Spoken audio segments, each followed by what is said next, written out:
చట్టం అంటే తెలియలేని వాళ్ళు అర్థమైందండి. అందులో నెంబర్ 1 పవన్ కళ్యాణ్ ఒకడు, చంద్రబాబు నాయుడు, అలాగే లోకేష్, వాడికి ఏమీ తెలియదు. అసలు వీళ్ళు పరిపాలన చేస్తారా, అరాచకమైనటువంటి వ్యవస్థను నడుపుతున్నారు ఆంధ్రప్రదేశ్లో. అసలు జగన్మోహన్ రెడ్డి గారు ఎలాగ అరెస్ట్ అవుతారని అసలు లీగల్ నాలెడ్జ్ ఏమైనా ఉందండి వాళ్ళకి? కనీసం ఒక కూలి పనికి వెళ్ళే ఒక నార్మల్లో ఒక ప్రజలు చిన్నోళ్ళకి కూడా తెలుసు నాలెడ్జి. మరి అలాంటిది ఆ సత్యం రామలింగరాజు దైవాలను అక్కడ 10th కూడా ఇక్కడ పాస్ అవ్వలేనాడు లోకేష్ బాబు అనేవాడు, అక్కడ వెళ్ళి ఏదో చేసి ఇక్కడ వచ్చేసేసి వీళ్ళందరూ ఈవేళ ఆంధ్రప్రదేశ్లో ఎంత దౌర్భాగ్యమైనటువంటి పరిస్థితులు నాకు తెలుసుండి 89 నుంచి నాకు పాలిటిక్స్ తెలుసు. ఇప్పుడు వరకు కూడా ఇలాంటి దిగజారిపోయినటువంటి నాయకులు జగన్ను ఓడించలేక వీళ్ళు ఎట్టినటువంటి కొత్త అవతారం ఏంటంటే కూటమి అవతారం. ఏమండి, ఇందులో వీళ్ళు చేసేది ఏమీ లేదు. కాబట్టి లీగల్గా అది తప్పండి. జగన్ అరెస్ట్ ఎందుకు చేస్తారో ఇప్పుడు నేను చిన్న ఉదాహరణ చెప్తాను. ఒరిస్సాలో ట్రైన్ యాక్సిడెంట్ జరిగింది. ప్రయాణికులను అందరిని అరెస్ట్ చేశారా? డ్రైవర్ని అరెస్ట్ చేశారా? అక్కడ జరిగింది ఏంటి, ఇష్యూ ఏంటన్నదే వీళ్ళు మ్యానుఫ్యాక్చరింగ్ చేసి ఇప్పుడు ఏదైతే టెక్నాలజీ ఉందో ఆ టెక్నాలజీ ద్వారా వీళ్ళు లోకేష్ అంటేనే ఒక మాయాజాలమైనటువంటి మనిషివాడు. ఏమండి, చట్టాన్ని ఒక తప్పుదోవలో పట్టించి మరి వైసీపీ నాయకులు కానీ కార్యకర్తలు ఎరుపు రంగు చూసినా రెడ్ బుక్ చూసినా సరే గుండెపోట్లు హార్ట్ స్ట్రోక్లు భయపడుతున్నారు అని చెప్పి అన్నాడు. కల్పితమండి. వాళ్ళకు వస్తున్నాయి గుండెపోట్లు, హార్ట్ అటాక్లోని. మా వాళ్ళకి ఎవరు రావట్లేదు. ఇప్పుడు ఏదో చిన్న సినిమా డైలాగులో పలానా ఆయన ఇలాగ అన్నాడని మా జగన్మోహన్ రెడ్డి గారు చిన్న మాదిరి ఉదాహరణ చెప్పారు. ఎవరో అతను మన పుష్పలోని దాని గురించి వాళ్ళ కంగారులో వచ్చేసి ఏం చేయలేని పరిస్థితి ఇప్పుడు వాళ్ళు. అసలు ఏంటి మీరు ఇచ్చిన వాగ్దానాలు ఏంటి, మీరు ఇచ్చిన సూపర్ సిక్స్లు ఏంటి, 140 నువ్వు మేనిఫెస్టోలో చేసావు, నువ్వేం అమలు చేసావు? ఈ రోజు నువ్వు రా, గ్రామానికి రా, ఇంటింటికి రా, నువ్వు నీ ఎమ్మెల్యేలను పంపించు.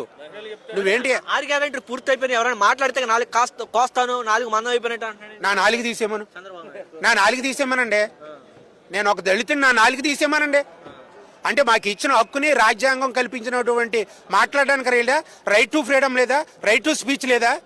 ఏంటండి ఏం మాట్లాడతారో? అతను 14 సంవత్సరాలు పరిపాలించాడు, చేశాడు.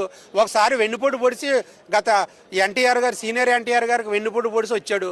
ఇలాంటి మాయలు చేసే, మంత్రాలు చేసే అతను మాయ చేసి వచ్చాడు. అతను 14 సంవత్సరాలు అని అంటున్నారు, అది కూడా కరెక్ట్ కాదు. అందులో 5 సంవత్సరాలు తీసేలా.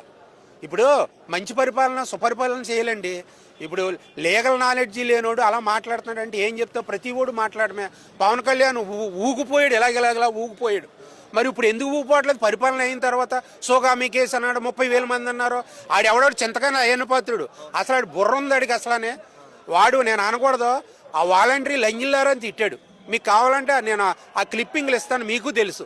అసలు అదేనా ఒక చట్ట పరిపాలన చేసిన ప్రభుత్వాన్ని నడిపే వాళ్ళు అదేనా మాట్లాడడం? ఇవాళ లీగల్గా తెలుసుకోండి. మీరు తెలియకపోతే ఈవేళ BNSS, BSS 3 చట్టాలు వచ్చాయి, కొత్త చట్టాలు. అందులో తెలుసుకోండి. మీరు ఏంటి మాట్లాడేది? అర్థం లేని మాటలు మాట్లాడుతున్నారు. ఈ మధ్యకాలం సీనియర్ నాయకులు అయ్యన్న పాత్రుడు కానీ, అలాగే బొత్స చౌదరి గారు కానీ, వీళ్ళందరూ కూడా జగన్మోహన్ రెడ్డి గారు బాహికంగా ఓడిపోయాడు కానీ చనిపోలేదు కానీ అనడం కానీ, అలాగే బొత్స చౌదరి గారు నేను చంపేస్తాం పని అయిపోద్దని అనడం మాటలు కానీ, ఈ మాటలు ఎలా చూస్తారు? వాళ్ళు రాజ్యాంగబద్ధంగా వ్యవహరించట్లేదు. బొత్స చౌదరి గారు మా ఈ రూరల్ నియోజకవర్గం ఎమ్మెల్యే అయినా, ఏమండి, వారు మాట్లాడే మాటల పద్ధతి కాదు. ఆయన వయసుకి నేను ఏదన్నా మాట్లాడితే ఆయన వయసుని గౌరవించి మాట్లాడవలసి వస్తుంది, పెద్ద అయినా. కానీ ఏదైనా బాధ కలిగి విషయం టాపిక్ని మాట్లాడతాం తప్ప వారిని వ్యక్తిగతంగా మాట్లాడడం. చంద్రబాబుని కానీ, పవన్ కళ్యాణ్ కానీ, ఈ లోకేష్ అన్నవాడిని కానీ వాళ్ళ పరిపాలన ఏం చేస్తున్నారు? మీరు ప్రజలకు ఏం చెప్పారు?